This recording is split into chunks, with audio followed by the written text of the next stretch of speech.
have a chance to announce them yourself. Well, runner on the baseline, good there for Josh Baer. And a 45-41 lead for Upper Merion, 12-11, 10 left on the clock. Chance for the Vikings to play for the final shot and take a lead into the fourth quarter. Wells, 3, Stecks, looks inside, Kubler at the buzzer, it's good! And Upper Merion back on top by 6, headed toward the fourth quarter. And Vitale's actually hurt, he's rolled on the floor, they're gonna have to tend to him, but a great basket there for Upper Merion, but Vitale's down grabbing his ankle, so we're gonna have a quick sign off here at the third quarter. Vikings lead 47-41, we'll be back after this. Everyone has friends. There's online friends, friends to go out with on a Saturday night, friends to hang out with and do nothing, friends who show up on moving day. And then there are the friends who'll be there if someone is dealing with a mental illness. Are you one of those friends? Welcome back to Lower Moreland High School, Huntington Valley, PA, VC Sports coverage of the semifinals of the Lower Moreland the Huntington Valley Churchville Rotary Club Tournament. Tom Kohler alongside Kevin Kopp for the 7th annual Viking Challenge edition. Kevin and I together again, bringing you boys basketball. Layup underneath is good, not good for Stacks. Put back there by McGrath is good. Add 2 more to McGrath. Lewis had the big first quarter for Upper Merion, but McGrath had the big third quarter. Those two are probably dueling it out right now for VC MVP honors, and they have both been big in their own way. McGrath with 14 on the night, 3 on the way is no good. And now Justin Lewis is down. He's on the floor. Not sure what is up with Justin, so we're going to have to step aside here. He's grabbing his ankle as well, so we'll step aside. Be back right after this. My name's Emily, and in 7 years, I'll be an alcoholic. Kids who drink before age 15 are 5 times more likely to have alcohol problems when they're adults. So start talking before they start drinking. Good news for Vikings fans. Lewis able to walk off under his own power, so he will have his ankle looked at on the sideline. Also want to mention Dustin Vitale, who had his ankle rolled at the end of the third quarter. He was helped off the court. He's being tended to on the sideline. Stolen away by the Vikings. We have a foul called. And so obviously you want both teams to be able to go at full strength here, and Vitale is the leading scorer for Calvary Christian, and Lewis is now not the leading scorer for Upper Merion, but darn close, and you want both of those teams to be able to have the full complement of services out there on the floor right now. That's Morales' third foul, team 5th. McGrath to Wells. Big advantage for Upper Merion there, having only committed 2 fouls so far this half. Stecks from the top of the key is no good. Out of bounds. Turnover to the Cougars. 6:55 to go. Vikings lead by 8, 49-41. And Justin Lewis will check back in the ball game for Nicholson. So Lewis just a 30-second rest. He's back out there. Yeah, good sign for Upper Merion to have number 0 back out there. He's been big force for the Vikings, especially in the first half. Tried to trap, but kept alive. Calvary Christian in the corner. Has it lofted away, but they're going to say it's on Lewis. So that's a foul on Lewis, his first, team 4th. Make that team 3rd, rather, excuse me. Jenneret and Patel check in for Upper Merion. Jenneret, Patel, McGrath, Wells, and Lewis on the floor for the Vikings. Again, the winner of this game will go on to the championship to face the winner of the Morrisville Lower Moreland game. Almost thrown away there. Vikings defense collapses. Lewis comes in to steal it. Kept alive by Calvary Christian. Turnover back to Lewis. Lewis going the other way. Coast to coast, layup is good. 2 more for Justin Lewis. Well, and that goes to show you how big it is getting him back out on the floor, because that's a play that really he's the only person on the court that is able to complete like that. That burst of speed to get around on the near sideline, truly impressive. No good, rebound. Lewis now going the other way. Here's going for 2 more. Has the ball stolen away. They said it was out of bounds off of Calvary Christian, so Lewis could not come up with it. Lewis has 17 on the night, 6:03 to go in the ball game, and Calvary Christian will call a timeout, and that means we have to go to the answer.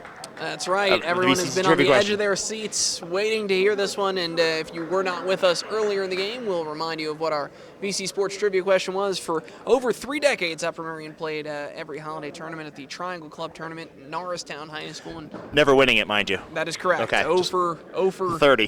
lifetime on that one. And in the 3 years that Upper Merion has played here, they have gone home with 1 championship trophy, so having a good record here in Lower Moreland. In the interim, which I believe was 2 years interim in between Norristown and coming here to Huntington Valley, where did Upper Merion boys play their holiday tournament? So register your answers at home, and we'll turn it over to Tom Kohler with his guess. The answer is Upper Merion played in the Coatesville Holiday Tournament for two seasons, at least 2, might have been 3, but definitely 2 seasons between the Triangle Club and the Rotary Club Tournament here in Huntington Valley. That is correct.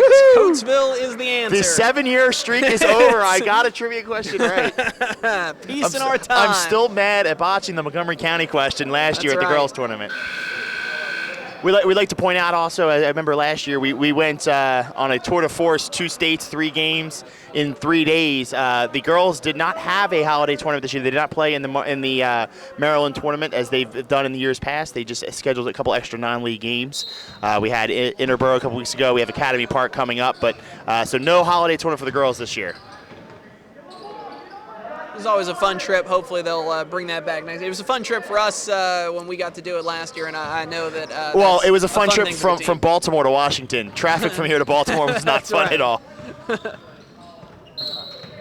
They said it was tipped out of bounds, so Vikings will maintain possession up by 10, 51-41. New largest lead of the game here for Upper Merion in the 4th quarter, and they've done this all after a deficit at halftime, so they've turned things around with a big 3rd quarter. Inside to Generette, 2 points is good. He has 8 on the night. Vikings now lead, have their largest lead of the night at 12. Loose ball turned over. Connor McGrath there to get the turnover. I was going to say that Calvary Christian was lucky to hang on to it after that long up-court pass, and before I could even get the sentence out, they turned it back over. Good defense by Upper Merion.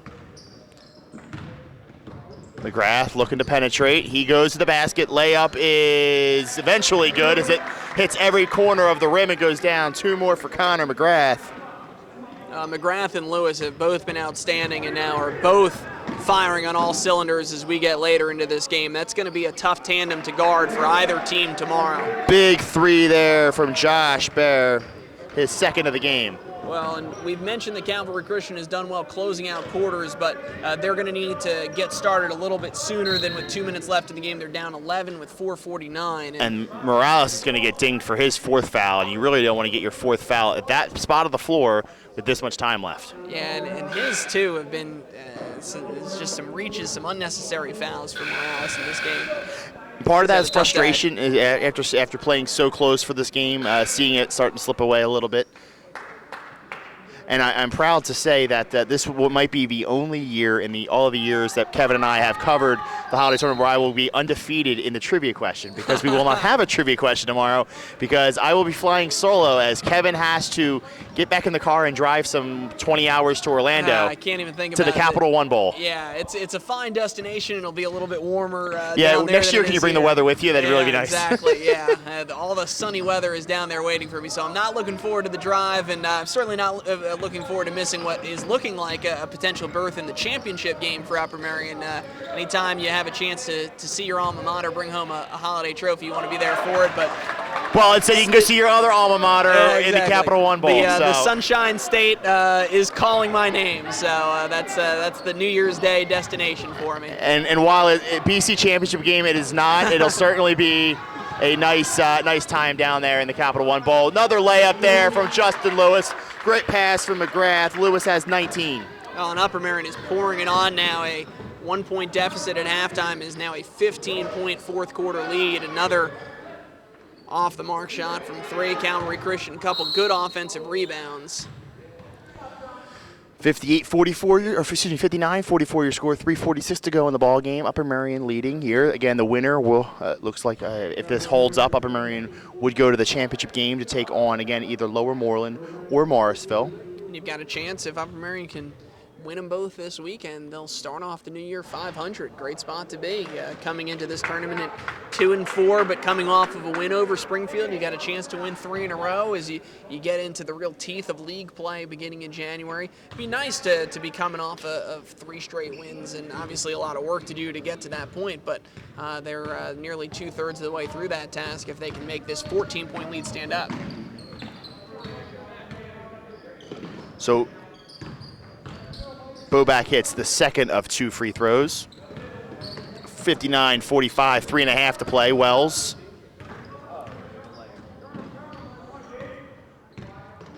Looking to drive.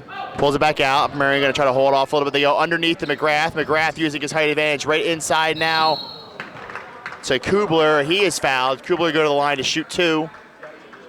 And that will be the 3rd foul on Josh Baer.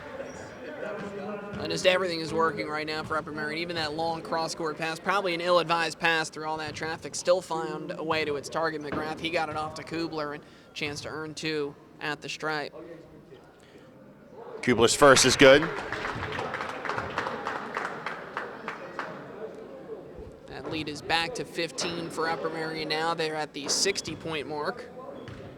So definitely blowing the game wide open here in the 4th quarter is Upper Merion. What we expected to see all along. So a closer game for 3.5 quarters than I think most people expected, but Upper Merion true to form here, pulling away with 3:05 to go in the game. As I mentioned in that pregame, sometimes you come out here with a little bit of rust, or one of the things we said is that when you have a big win over a team like this, not that long ago in that scrimmage, it wasn't that long ago that Upper Merion had a sound win. Sometimes it's tough to get up and to take this game perhaps as seriously as you should, and your opponent comes out, hits a couple of shots, all of a sudden you find yourself down by 5, but Upper Merion stayed composed, and they've rebounded extremely well in the second half, both literally and figuratively. The Vikings pull it back out as Justin Lewis got in the paint into some trouble. He kicks it back out. They're going to double team Wells out there. Inside to Kubler. Kubler gets the layup. 2 more for Danny Kubler. He has 5 on the night. And all of them have come in the second half, so he's done a good job. They are wearing Calvary Christian down on the low blocks. So remember when we were lamenting the open looks that Calvary Christian was getting in the first half? Well, that time nobody was near Kubler inside. Shot off the mark from Baer, rebound by Wells. And the final score is not going to be indicative of how close this game was for a long time, but you've got to credit the work that Upper Merion did in the second half. And also you have to credit the work the Cougars did throughout the game, keeping it close. Yeah, there were times where it could have gotten away from them earlier than it did, for sure. 22 points on the night for Justin Lewis.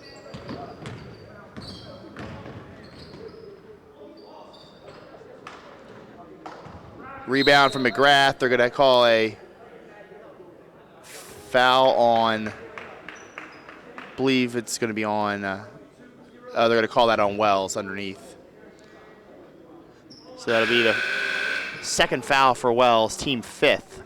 The other thing that Upper Merion has done a great job of in both halves today is limiting their fouls. That's another thing that'll come in handy. We did mention 2 officials instead of 3, and that's part of it, but also part of it is they've just played a very disciplined defensive game. They're holding their opponent under 50. They haven't put Calvary Christian in the bonus in either half. Those are the things that you love to see as a coach. Smart defense and not giving up those dumb fouls.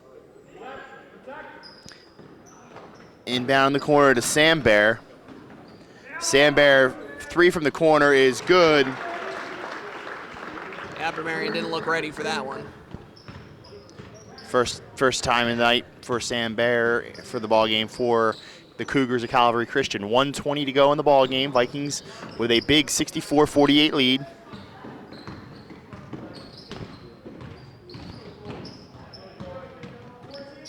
Over to Lewis.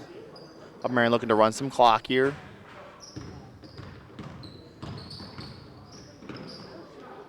Over to Stex. To Wells. This is where all that great ball movement that we saw from Upper Merion, even early in the game, really pays off. And Coach Bo is going to call a timeout. They're going to call a sub-timeout, which doesn't seem like they're actually going to take the timeout. The Vikings are going to pull all their starters off So great game from Justin Lewis and Connor McGrath and the rest of the Vikings. Justin's going to finish with 20 on the night. Make that 22, excuse me. 22 points on the night for Justin Lewis.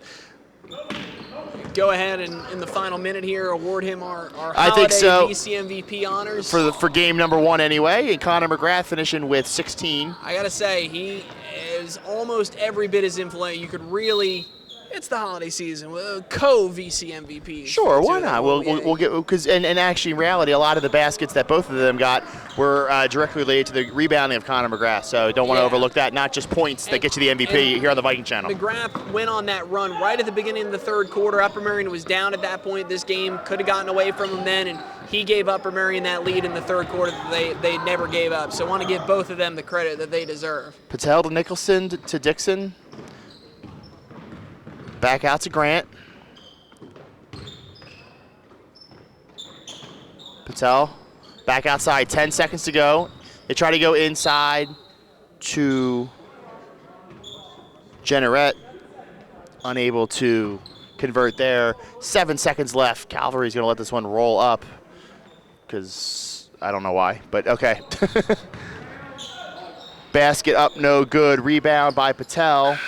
And the buzzer will sound, and that will do it. The Vikings, after struggling in the first half, trailing by 1 at halftime, come out here, especially in the fourth quarter, and dominate the Cougars of Calvary Christian. They win by 16, 64-48. Oh, these are the wins you love to see if you're a coach. You go into halftime, you're down by 2, you talk to your team, and you come out on a big run right there at the start of the third quarter. Once Upper Merion got the lead at the beginning of the third quarter, they never gave it up again, and they just kept pushing it bigger and bigger and bigger through the third and the fourth quarter. And this ends up being a very comfortable 16-point win. And right now, pending the result of this final game, Upper Merion's got a great chance to be taking home the hardware from this Huntington Valley tournament. I'd be very curious to see Morrisville and Lower Moreland in the second game and see what Upper Merion can do trying to win their second trophy in the last couple of years here in Huntington Valley. So Upper Merion will go on to the championship of the Huntington Valley Churchville Rotary Club Holiday Tournament. Say that 5 times fast. The Vikings will await the winner of the Lower Moreland Morrisville game, and we will have coverage of the championship game coming up in just a few moments. But before we sign off, I want to say thank you, Kevin, for joining us again here on the Viking Channel. I said I want to thank you for having me, and I was telling Mr. Mitchell before the game, I said as long as the blue and gold clothes still fit, I can keep showing up. Well, I'm glad that's your role. I just buy bigger blue and gold clothing. But we thank you again for coming out. We enjoy. Have a safe trip to Orlando, and say hi to Uga for me. Will do. And hey, and I'll be watching the second game of the doubleheader on umasd.org. So I'll be keeping up with it down in Georgia. Well, we appreciate that, and hopefully we can make it. We can back next year, and we will make it year number 8 here on the Viking Channel. So thank you to Kevin Kopp, class of 2006, as always, for joining us on this holiday tradition here on the Viking Channel. Again, Happy New Year to all of our fans out there watching around the school district on the Viking Channel and around the world on umasd.org. This has been a presentation of VC Sports, celebrating 30 years as your home for Upper Merion Athletics. Once again, the final score, Vikings 64, Cougars 48, Upper Merion in the championship game. For all of us here at VC Sports, this is Tom Kohler saying so long from Huntington Valley.